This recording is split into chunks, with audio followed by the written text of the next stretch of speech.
네, 수요 기도회로 우리가 함께 모였습니다. 우리 모임 가운데 하나님께서 함께 하셔서 하나님을 기뻐하는 시간 되시기를 원합니다.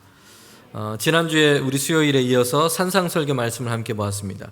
특별히 오늘 우리가 읽은 이 본문의 말씀에 보면 사람들이 예수님에 대한 그런 오해를 전제하고 있다는 것입니다. 오늘 말씀에 보면 예수님께서 율법에 대해서 말씀을 하셨어요.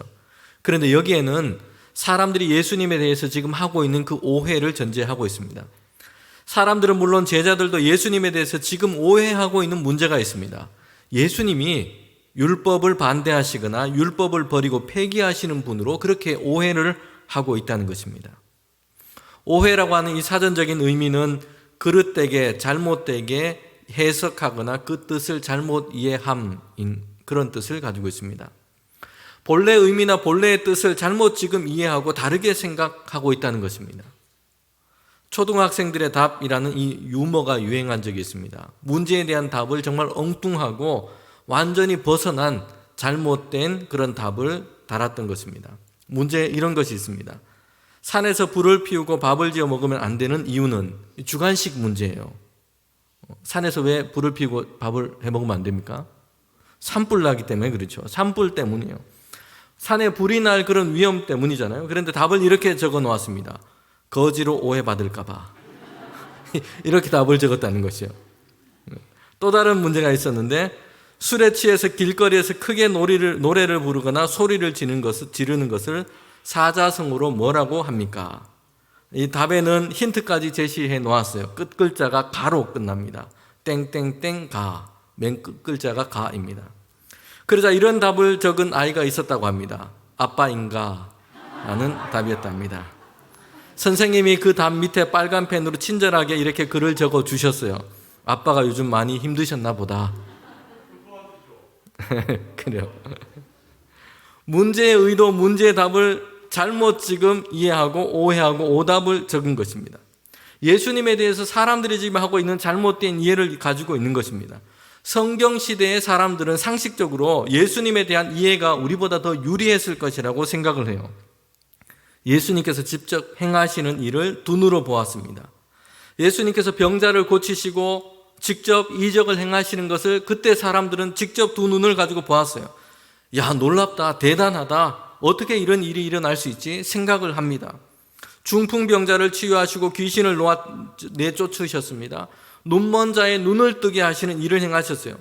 사람들 중에는 그 자리에 있었던 사람들도 있었습니다. 직접 그것을 본 것이에요. 예수님께서 어떤 일을 행하셨는지 본 것입니다. 심지어는 자기 자신에게 이런 일이 일어난 사람도 있어요. 이것을 경험한 사람들도 있는 것입니다. 몇십 년 동안 고통스럽게 하던 그 병이 예수님을 통해서 치료함을 받은 것입니다. 다시 일어나고 다시 걷고 다시 뛰게 된 것입니다. 뿐만 아니라 예수님께서 설교를 하시고 비유로 가르치시는 것을 직접 눈앞에서 그렇게 들은 사람들입니다. 공중에 나는 새를 봐라. 예수님께서 손가락으로 그 하늘을 가리키실 때 예수님 앞에 있었어요. 예수님의 손가락을 따라서 하늘에 있는 그 새를 보면서 주님이 하시는 그 설교 말씀을 들은 것이에요. 저와 여러분은 예배실이나 소그룹실이나 우리끼리 함께 모여서 성경 공부를 하고 나눔을 합니다. 그런데 성경에서 지금 이 예수님의 시대 사람들은 예수님께서 하시는 말씀을 직접 들었다는 것이에요. 그런데 예수님을 오해하고 있습니다. 잘 몰랐고 잘못 이해를 했습니다. 그러니 오늘 우리 시대 사람들은 말할 것도 없습니다. 예수님을 참되게 아는 것, 이것은 간단하거나 당연하지 않다는 것이에요. 오해에 빠져서 예수님을 잘못 알고 있는 경우들이 일어날 수 있다는 것입니다. 예수님을 오해했던 가장 중요한 이유 중에 한 가지가 있는데요. 그것은 우리가 경계해야 할 것입니다. 선입감과 자기 경험에 갇혀 있지 않는 것입니다. 예수님을 이렇게 잘못 오해할 수 있다는 거지요. 자기 경험과 자기 선입관을 가지고 예수님이 누구이신지를 이해하려고 했습니다. 그래서 자기식대로 해석을 한 것입니다. 예수님은 제자를 데리고 가이사라 빌립보까지 가신 적이 있습니다. 그곳에서 예수님께서 제자들에게 물어보세요. 사람들이 나를 누구라 하느냐라는 물음이었어요. 사람들이 예수님에 대해서 어떻게 알고 있느냐 제자들에게 물은 것입니다. 그때 제자가 대답했습니다. 어떤 사람은 세례 요한, 어떤 사람은 엘리야 또는 예레미야, 그리고 선지자 중에 한 사람으로 알고 있습니다. 여러분, 사람들은 그때 예수님에 대해서 이렇게 생각을 한 것입니다. 예수님께서 하신 말씀을 듣고 이적을 행하시는 것을 보았습니다. 그런데 그때 사람들은 예수님이 선지자 중에 한 사람으로 알고 있었다는 것이요. 자신들이 가지고 있었던 선지자들에 대한 암, 경험, 지식, 이런 것을 가지고 예수님을 이해하려고 했던 것입니다. 그래서 예수님을 단지 선지자 중에 한 사람으로 오해한 것입니다. 예수님에 대해서 잘못된 이해를 가지고 있었던 대표적인 사람들이 있는데요. 그것은 예수님의 고향 동네 사람이었어요. 예수님께서 동네에 가셔서 가르치시고 기적을 행하셨습니다. 그런데 사람들은 예수님을 향해서 이렇게 말씀하는 거예요. 야, 저 사람 목수의 아들이 아니냐, 이렇게 얘기를 한 것입니다. 예수님께서 자라났던 그 모습을 보았습니다. 이 사람들은 유년 시절에 그 동네에서 예수님이 어떻게 아이들과 뛰어놀고 어떻게 자랐는지를 본 사람들이에요. 아버지 요셉을 도와서 목수 일을 하고 집안 일을 도와 자랐던 것을 보았습니다. 이 당시 그들은 당시 사람들 그 누구보다도 예수님에 대해서 더 많이 알고 있었던 사람이에요. 성경에서도 보면 예수님의 이 유년 시절 어떻게 성장했는지, 성장 시절에 뭘 했는지 성경에 잘 나와 있지 않습니다. 거의 기록되어 있지 않아요. 예수님은 딱지치기를 했는지, 골목 대장이었는지, 뭘 하고 놀았는지 성경에는 나와 있지 않습니다. 그런데 예수님의 이 고향 동네 사람들은 알고 있었다는 것이에요. 예수님께서 어떻게 성장하고 자랐는지를 알고 있습니다. 그리고 예수님께서는 이제 그리스도로서 그들 가운데 나타나셔서 기적을 행하시고 가르치시는 이 모습을 보기도 했습니다. 듣기도 했어요. 그러니 다른 모든 사람들보다 이 사람들은 예수님에 대해서 더 많이 알고 있는 사람들입니다. 그런데 오히려 예수님을 심각하게 오해하고 있다는 것이요. 목수의 아들, 요셉의 아들이 아니냐라고 말하고 있는 것입니다. 정보의 양이 바른 알을 결정하고 있지 못하다는 것이에요. 오히려 이전에 예수님에 대해서 알고 있었던 것, 이것이 그들에게는 방해가 되고 있는 것이요. 예수님의 유년 시절에 잘 알고 있는 그들은 예수님에 대한 자기 지식에 지금 갇혀 있는 것입니다. 예수님을 메시아, 하나님이 보내신 그리스도로 보지 못하고 있어요.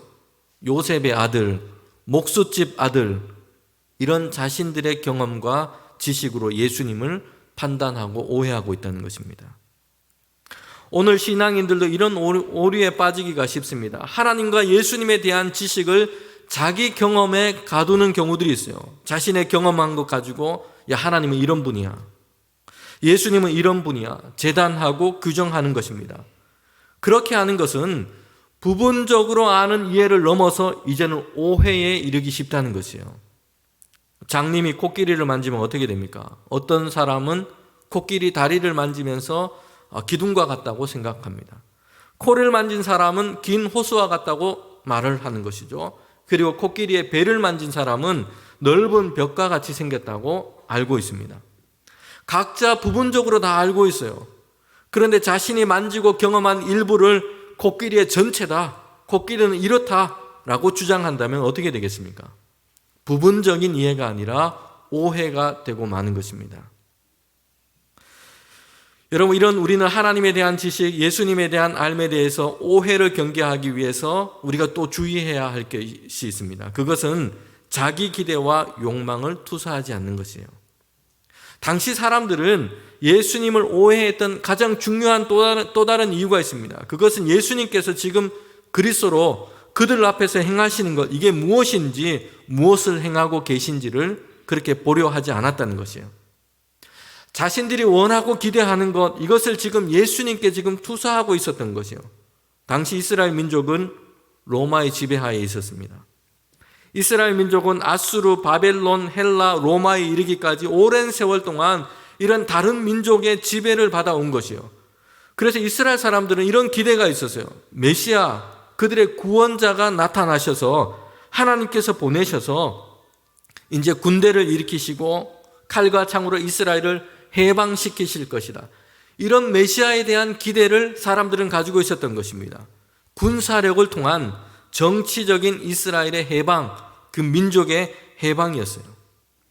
이런 기대와 욕망을 가지고 예수님을 지금 보고 있는 거죠.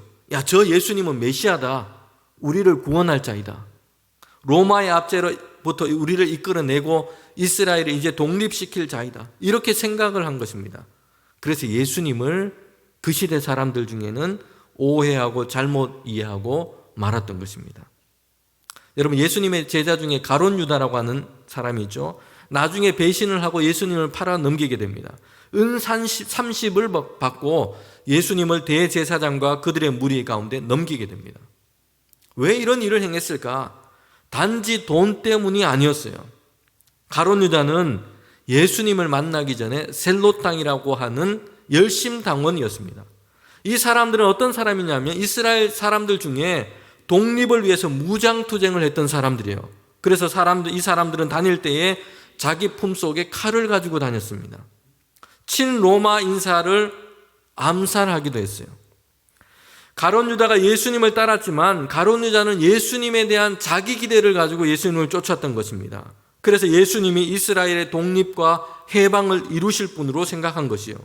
사람들을 막 모으고 힘을 키우고 군대를 만들고 로마 압제로부터 이제 독립을 이루실 그런 메시아로 생각했던 것입니다.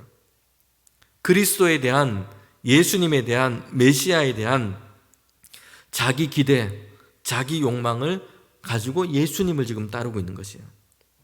그런데 가룟 유다 자신이 기대하고 그가 지금 예수님께 그렇게 기대하고 있는 그 일, 자신이 원하는 그 메시아, 예수님께서는 그런 일을 행하지 않으셨던 것이요. 세리들하고 식사하시고 병자를 고치는 일을 하고 계세요. 사람들을 끌어모으고 군사훈련을 시키고 로마를 향해서 지금 전쟁을 선포하고 이런 일을 전혀 하시지 않으신 것이에요. 가룟 유다는 자기 기대에 맞지 않는 그 예수님을 팔아 넘기기로 작정한 것입니다. 우리가 정말 예수님 그리고 하나님께서 우리를 보내신 그 그리스도로 예수님을 믿느냐? 우리는 생각해 볼 필요가 있습니다. 내가 원하는 예수 그리스도, 내 소원, 내 기대, 내 욕망을 이루어주는 분으로 생각하고 믿을 수도 있다는 것이에요. 이것은 자기 욕망에 대한 투사, 자기 기대를 예수님에게 덮어 씌운 채 예수님을 오해하고 있는 것에 지나지 않을 수 있다는 것입니다.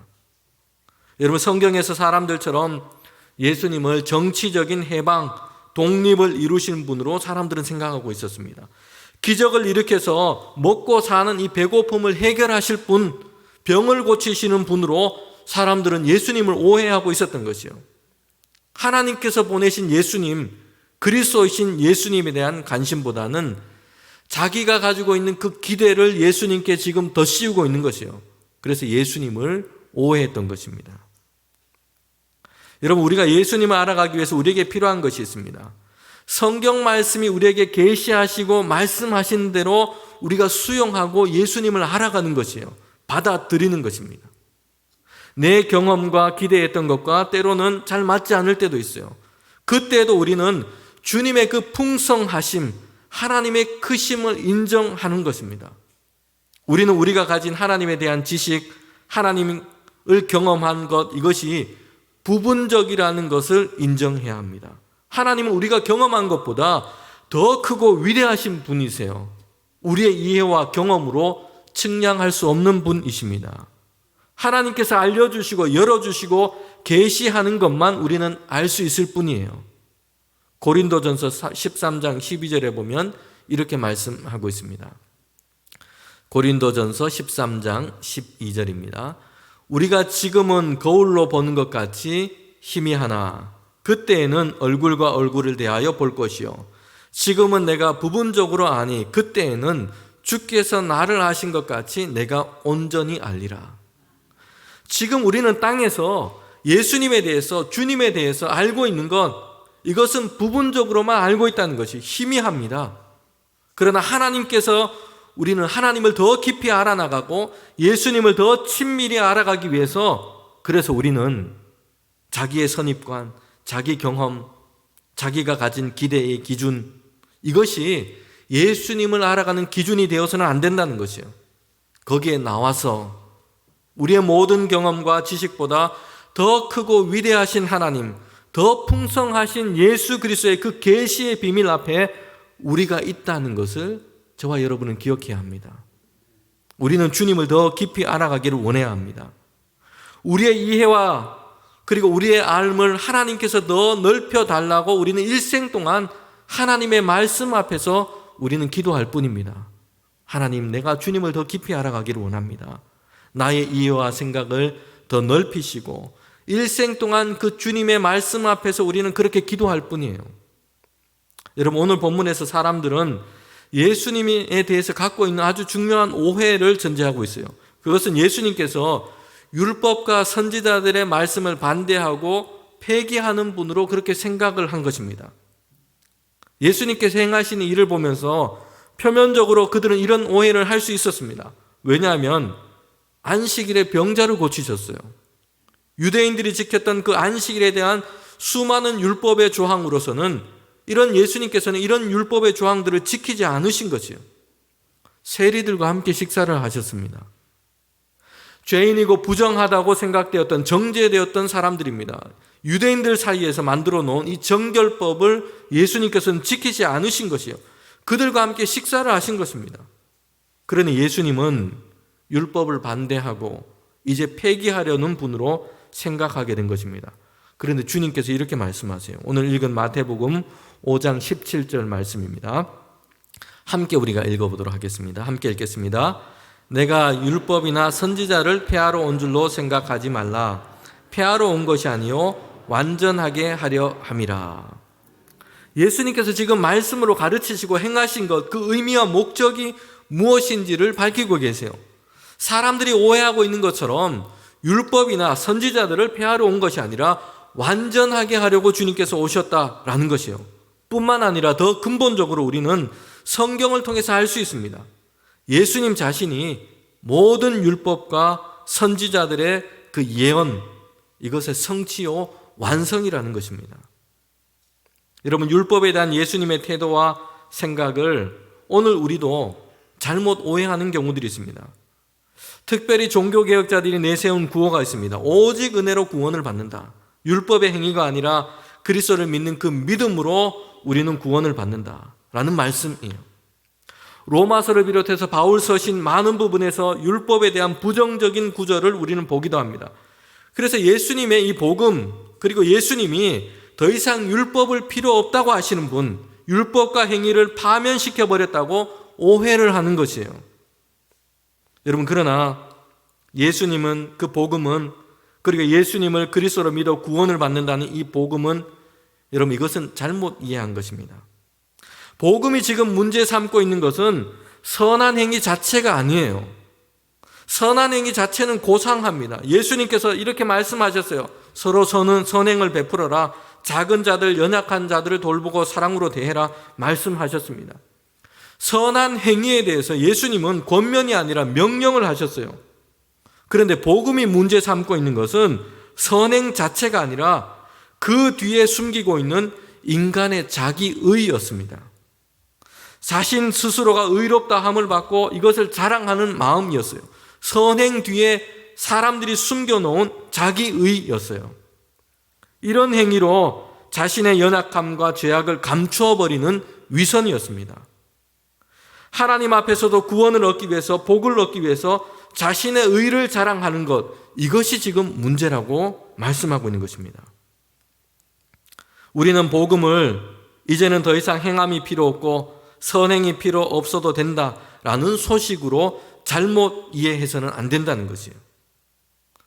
여러분, 독일의 신학자였던 본헤퍼는 이런 복음에 대한 잘못 이해 때문에 교회와 신도들에게 예수님의 이 복음이 담고 있는 것, 이것을 교회와 신도들이 값싼 은혜로 만들어버렸다고 그렇게 말한 것입니다.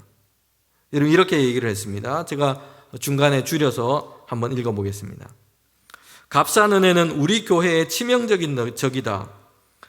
오늘 우리의 싸움은 값비싼 은혜를 얻기 위한 싸움이다. 값싼 은혜는 싸구려 은혜, 헐값의 용서, 헐값의 위로, 헐값의 성만찬이다.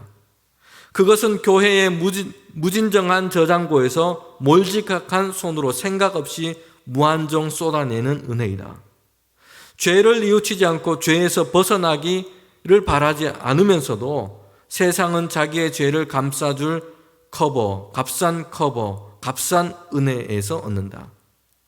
값싼 은혜는 하나님의 생생한 말씀을 부정하고 하나님의 말씀이 사람이 되셨다는 것을 부정한다. 값싼 은혜는 죄인을 의롭다 하는 것이 아니라 죄를 의롭다 하는 것이다.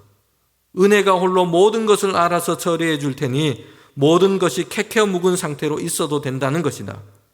값싼 은혜는 우리가 스스로 취한 은혜에 불과하다.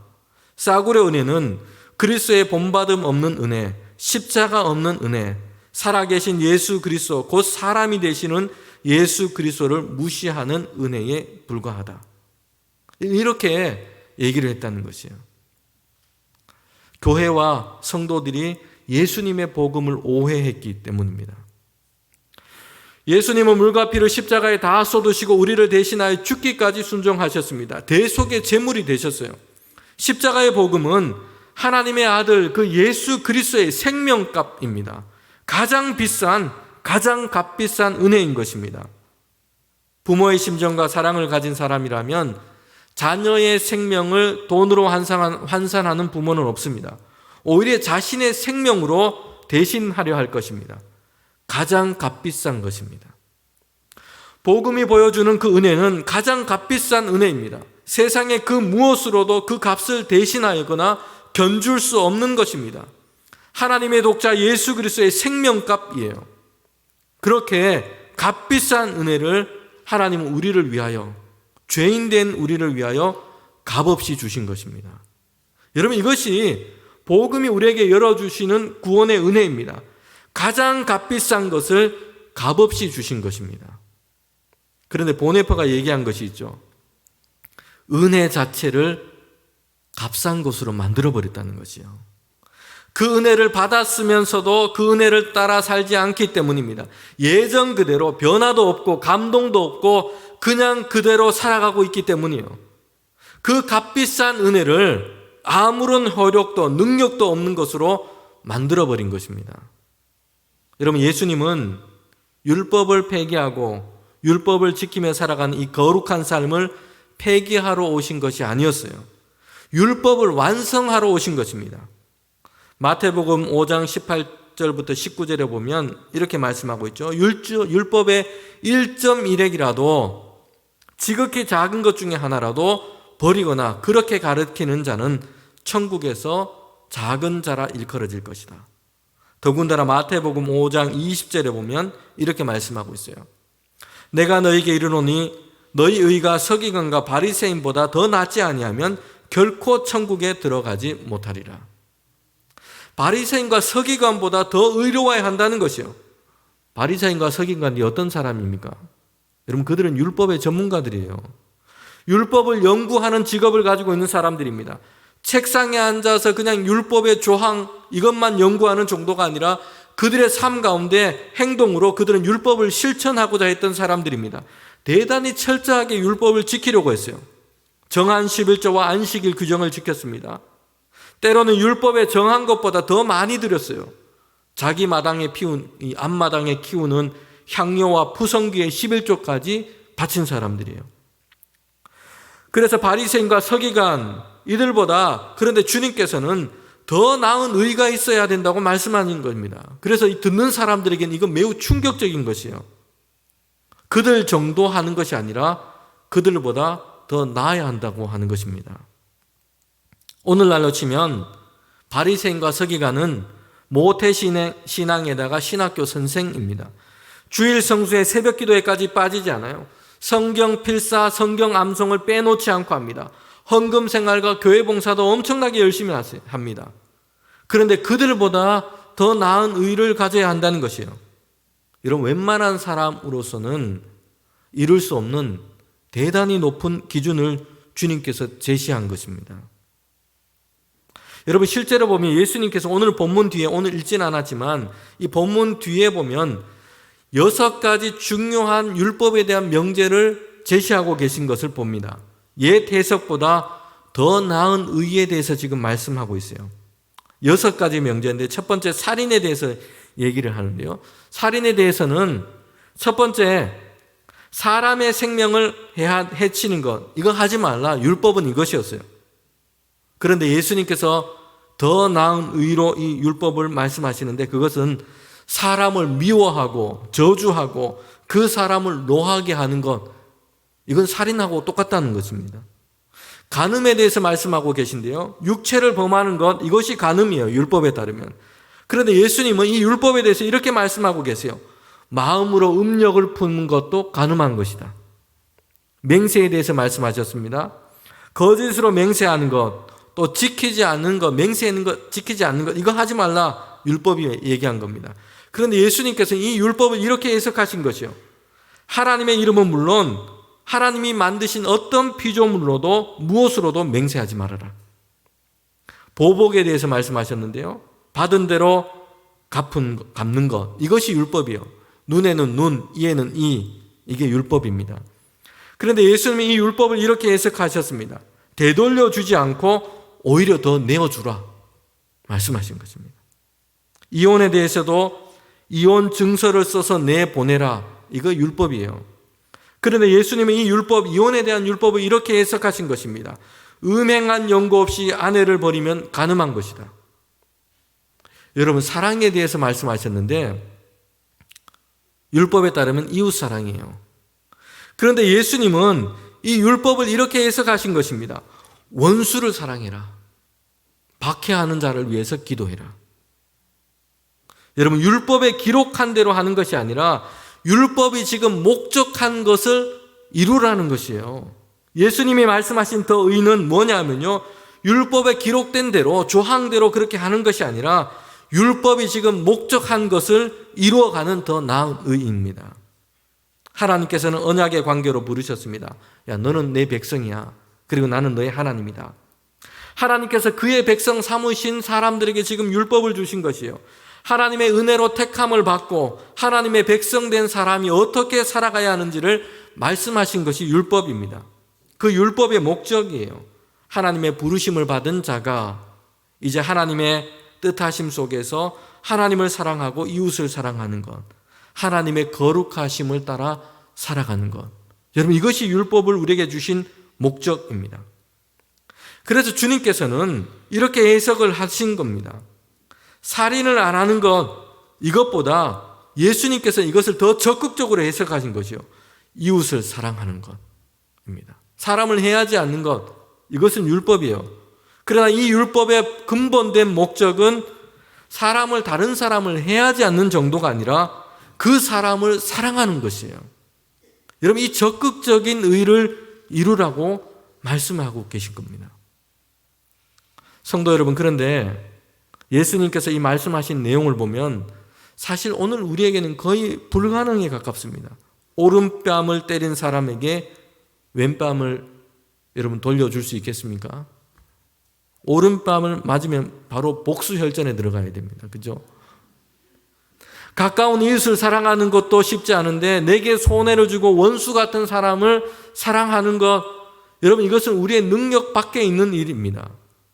그래서 예수님께서 하신 이 말씀, 더 나은 의는 우리의 힘으로 할 수 있는 의가 아니라는 것이에요. 더 나은 의는 예수님께서 우리에게 베푸신 그 의를 온전하게 경험하고 그 의를 온전하게 입은 사람이 할 수 있는 것입니다. 여러분, 예수님은 율법의 요구와 이 기준을 가볍게 하지 않으셨어요. 예수님은 우리에게 오셔서 우리가 할 수 없는 그 율법을 지킬 수 있도록 하신 것입니다. 그 율법을 성취하도록 하신 것이에요. 어떻게 그렇게 하셨습니까? 죄인된 우리를 용납하시고 그리스도의 사랑과 그리스도의 의를 우리로 하여금 입게 하심으로 하시는 것입니다. 율법을 실제로 행해야 할 것을 말씀합니다. 그리스도께서 우리를 위해 모든 것을 주셨으니 이제는 아무것도 무엇을 하든지 아무 상관도 없다, 이렇게 말씀하지 않으셨어요.